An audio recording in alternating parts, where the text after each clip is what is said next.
大家好，我係天神。七仙羽呢一單嘢呢，越嚟越精彩啦，同埋呢事件呢都有好重大嘅轉變啦。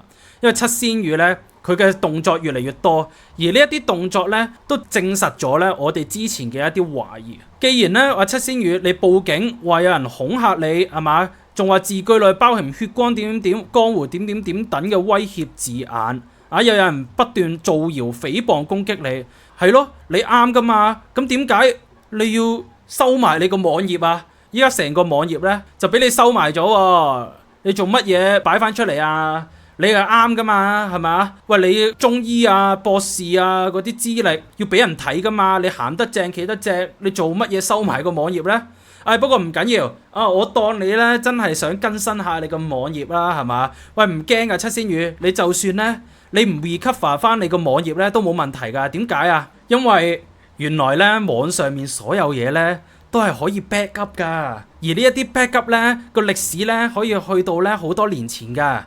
咁所以咧你無論你 delete 晒你成個網啲嘢啊，點樣改都好啊，你所有嘅網頁資料都喺晒度嘅，而且咧我哋都可以睇到你嘅修改記錄㗎，係咪好有趣呢？我唔知有冇人同你講啦。上一次 Facebook post 你衰咗一鑊，今次呢一個 website 又嚟啦，係嘛？之前呢就有人見到你咧，係嘛？其他職業嗰度啊寫中醫，即係後尾咧就冇咗。之後咧你依家咧就成個網咧就索性咧係咪收埋佢？我唔知你係想改晒呢啲字眼啦，定還是你真係之後咧你都唔整翻個網出嚟啦？咁呢啲我都冇所謂嘅，反正我哋咧就可以慢慢睇嘅。我哋有呢個網頁嘅 backup， 我哋可以逐頁睇都得㗎。咁啊，你冇得走嘅。將來有啲咩事咧，都可以拎翻呢啲網頁出嚟咧，咁啊做證據嘅。咁你可以放心啊，你可以望到㗎，好清楚㗎。同埋幾時改啊？你改咗啲咩字眼啊？呢啲全部咧都係有記錄㗎。咁所以咧，有啲人話我博流量，我想講我每一日依家做嘅嘢，即係譬如包括七仙羽呢啲資料搜集，我做咗差唔多成8頁以上啦。每日咧我都堅持咧想出一條片，就係目的想記錄七仙羽佢所有 post 過嘅嘢，或者咧所有係引起人哋懷疑啦、唔合理啦，或者係一啲衰嘢出嚟嘅。點解？因為我就係驚終有一日咧，你係會 delete， 你係會修改嘅。唯獨是我哋拍片拍咗出嚟擺喺度，做一個證據，長遠啲人翻嚟睇嘅時候先知發生緊乜嘢事啊！咁有啲人就覺得咧，我喺度揾嘢拍，夾硬拍係嘛，刻意咁。但係我之前咁多條片，我全部啲觀點都係自己諗嘅，同埋我係有證據 support 嘅。咁我自己覺得咧有啲無辜咯，係嘛？阿七仙羽佢收咗咁多人錢係嘛，又話自己係中醫，又話自己係博士，又識法術，又識呢樣嗰樣啊，玩咗咁多年。冇事啊！你唔講佢，我就可能出咗10零條片，但每條片咧我都有個主題嘅，即係好清晰嘅主題係話俾你聽，我今集講乜嘢嘅，記錄晒佢所有講過嘅嘢啦、做過嘅嘢等等啦。即係你呢啲人咧，自己冇興趣啊，見到人哋持續堅持喺度做，你就話人哋呃流量啊，話人哋乞衣啊。咁你都好吝嗇你嗰個1嘅觀看次數啊。係啊，喂，唔好睇佢啲片啊。哇，佢係咁追住阿七仙羽，肯定係咧博流量啦。你睇咗咧會幫佢加1個觀看次數啊。哇，好多啊，真係多謝你啊。估唔到咧有人咧咁吝嗇你睇呢一個觀看次數嘅，係嘛？我冇收你錢㗎喎，我哋揾料係嘛？我哋想睇下喂七仙羽佢究竟做過啲乜嘢。喂，原來出下咧，啲人就開始冇興趣嘅話，佢就覺得喂搞錯啊！你日日出嘅，即係開始咧關注嘅人係有啲減少嘅。咁但係咧，我相信呢一單嘢之後咧，啲人咧就更加有信心啊！因為你可以望到七仙羽收埋個網頁，或者咧出翻個網頁出嚟都好啦，但係啲字眼只要唔同咗，包括中醫啊、博士嗰啲字眼冇咗咧，你都可以咧更加印證佢究竟做過啲乜嘢。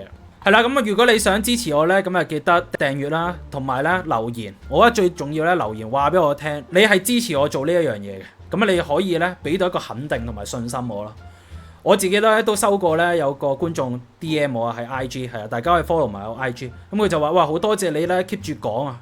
佢又覺得好大壓力啊！呢一件事冇人可以出聲，咁五仔有出聲，咁你話 keep 住堅持繼續講嘅唔多，因為呢單嘢咧其實唔係好多人夠膽講啦。同埋媒體又唔報等等啦，咁啲人可能寧願講河馬嘅。好，咁我哋翻到嚟啦，係嘛？咁我哋見到啦，之前佢其他職業寫啊，中醫啊、自然療法醫生啊，你夠膽講自己啊？醫生、心理學家，不過我都覺得好奇怪，點解之前冇人懷疑呢？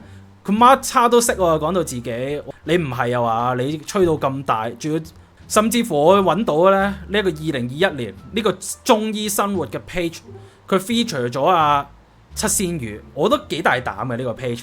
如果你有相關人士見到咧，不妨話翻俾佢哋聽啦。你依家咧同七仙魚合作咧，係嘛？俾佢做埋封面咧，你影響緊你自己嘅咋？呢一度咧我就提醒咗你㗎啦 ，OK？咁假若七仙魚佢無法證明佢有中醫牌等等，佢喺網頁嗰度就話自己係中醫啦，甚至乎係自然療法醫生啦。咁呢單嘢好大鑊㗎，你冇牌啊嘛。咁呢一啲係公眾層面，係涉及公眾利益嘅。咁所以中醫生活呢個 page， 你話七仙魚因病成醫係咪？即係你都覺得佢係一個醫生啊？你話因病成醫，成醫係解成為醫生中醫㗎咯。咁我假設你我做觀眾，我係咁解讀咯。咁你呢度你使唔使解釋下呢？呢度呢，咁我都 back up 咗噶啦。咁每一條片咁其實我就係 back up 咗一次咯，因為我拍片我直接就錄低噶啦嘛，一路錄一路講所有嘢呢，你都冇得走嘅。咁呢度呢，麻煩中醫生活你又解釋下。咁之後呢，我哋睇翻報警呢一單嘢啦，好嘛？七仙魚話佢報咗警啊，即係都係啦。好似上次呢，就佢話自己呢網傳被捕啊嘛，涉詐騙被捕啊嘛，根本就冇人話你俾人拉咗，無啦啦呢，佢又同媒體講有網民呢就話佢俾人拉咗啊，但係我依家冇俾人拉喎，我仲喺度。你依家知道邊個係騙子啦，哈哈哈！佢咪咁樣噶嘛？之前係嘛？依家又玩呢一招啊！喂，如果你係收到恐嚇信嘅，不妨咧你 show 俾我哋睇邊度寄嚟嘅，同埋究竟入面成封信嘅內容係點？我好有興趣幫你了解啊！即係我都好嬲啊！有人竟然恐嚇你，你行得正企得正呢，我相信呢，你唔驚呢啲嘢嘅。咁麻煩你呢，不如呢都解答下大家，究竟你呢個網頁上面講嘅中醫係咩意思啦？你話自己中醫醫生心理學家呢啲呢，全部解釋下。你唔好以為唔使攞牌喎，呢啲要攞牌嘅喎。咁我同大家分析下現實啦，好嘛？個現實就係呢，七仙魚佢講呢，某些網上頻道不斷造謠誹謗攻擊。咁誹謗呢就唔係去差館報嘅，誹謗呢就要去區域法院嘅，咁向法庭提出嘅。咁呢一啲呢，佢唔係刑事嘅，佢民事嚟嘅。咁好少情況呢，去到刑事嘅啫，除非影響真係好大。譬如煽動仇恨、危害社會秩序，咁但係呢啲 case 你去警局冇用嘅，咁所以佢嘅警局應該就係講緊佢咧呢一單話俾人疑似恐嚇啦，就話有收到一封咩血光等等江湖等等嘅字眼威脅，咩血光江湖呢啲咧冇用嘅，即係你咁樣報咧冇用嘅，你去警察咧你刑事案咧咁你先係有用嘅。咁相反五仔嗰面嗰啲受害者咧，佢哋就真係報咗案啦。咁嗰邊咧，我覺得就堅啲。咁嗰邊我覺得咧，警方就應該更加關注人數多、金額大、多人投訴，仲有稅局嗰面咧都唔該你回應下啦，係嘛？你依家你做咗咁多古怪嘢你依家你究竟有冇中醫牌㗎？你不如拎出嚟啦。我依家係叫你拎出嚟同你對證啫，費事有啲人話，喂，你都冇證據證明佢唔係中醫，喂，咁大佬有冇呢個牌得佢先知嘅啫。咁依家係你拎出嚟啦，因為中醫呢啲係涉及到呢個利益層面噶嘛。如果唔係呢，你就唔好話人哋屈你，網上呢無啦啦攻擊你。呢一啲呢，全部包括我每一條片啦，五仔每一條片全部都有證據嘅喎，唔係亂噏嘅喎，呢啲嘢全部你自己把口講出嚟嘅喎。咩網上亂吹幾句扮正義，以為自己聖人炒流量你自己都炒開㗎啦，係嘛？ViuTV 係嘛？猛鬼頻道飲血飲口水，你炒開㗎啦呢啲。我含住口水啊！含住口水啊！仲食佢口水啊！你有冇食啊？點樣食佢口水啊？哇！嘴對嘴食嘢㗎。點解唔明？哇！如果啦，你有啲發科啦，我呢啲都學埋啊。係。食佢啲口水啊！點樣食啊？食佢啲氣啊！不顧道德因果，唔係你嚟嘅咩？呢個乾淨啊啲水嘅安全嚟講，就想問你一句，係唔係有件咁嘅事？我答唔答係我嘅權利。你咁樣舉舉處處，我話俾你知啊！我有權告你㗎。你夠膽亂咁寫，我告你。咁所以咧，唔係隨便㗎，唔係隨便一個人㗎，就淨係你嘅咋。七仙魚呢單嘢咧，我之前直播都同大家講過啦，唔係一單普通 case 嚟嘅。呢一單咧，甚至乎咧越揭越多啦，甚至乎件事咧去到真係警方層面稅局層面咧，呢單嘢可以牽涉甚廣㗎。可以牽連好大㗎。因為咧我都望到七仙羽五仔話報咗稅局，稅局立咗案啊嘛嗰一邊。咁呢度咧我都有2張支票咧，10萬蚊嘅，一個你喺 Facebook post， 另一個咧你喺 IG post， 咁我見到係唔同年份嘅。你就話咧有個客咧就係都要俾10萬蚊你啊，咁有一個你拒絕咗啦，咁另一個咧我就唔知你有冇拒絕嘅，咁但係咧我都覺得咧稅局你都可以望一望喎。呢度有2張10萬蚊嘅支票，咁就話咧係七師傅救咗人咧，人哋俾佢嘅。咁呢度咧，我覺得如果佢入咗個人戶口，係咪都應該 check 翻咧？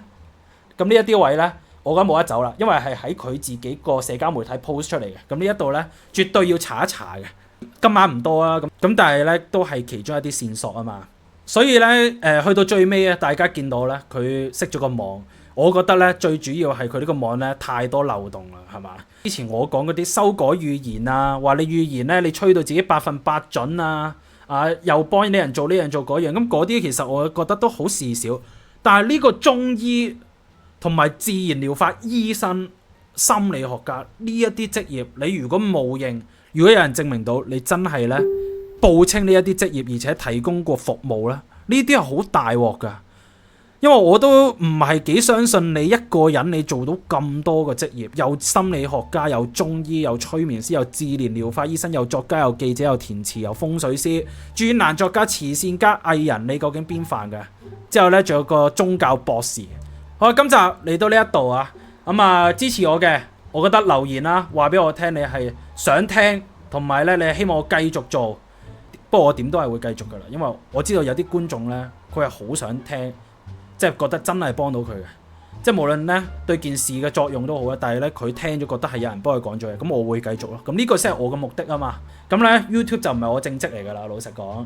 咁我自己做咧都辛苦嘅，我係做到凌晨2、3點嘅。平時如果出得多或者要做啲資料搜集做得多嘅話，即係保持整啦，即係譬如整理佢嗰啲預言啊、資料搜集啊，因為我掘到好深嘅，都掘到去2019啊，甚至更耐歷史嗰啲啊，有陣時又要睇片。咁呢啲辛苦啊！你唔好以為咧，真係開個網鳩噏啊！你可以試下嘅。好啊，今集嚟到呢度啊，咁中意記得啦，訂閱俾 like，感謝。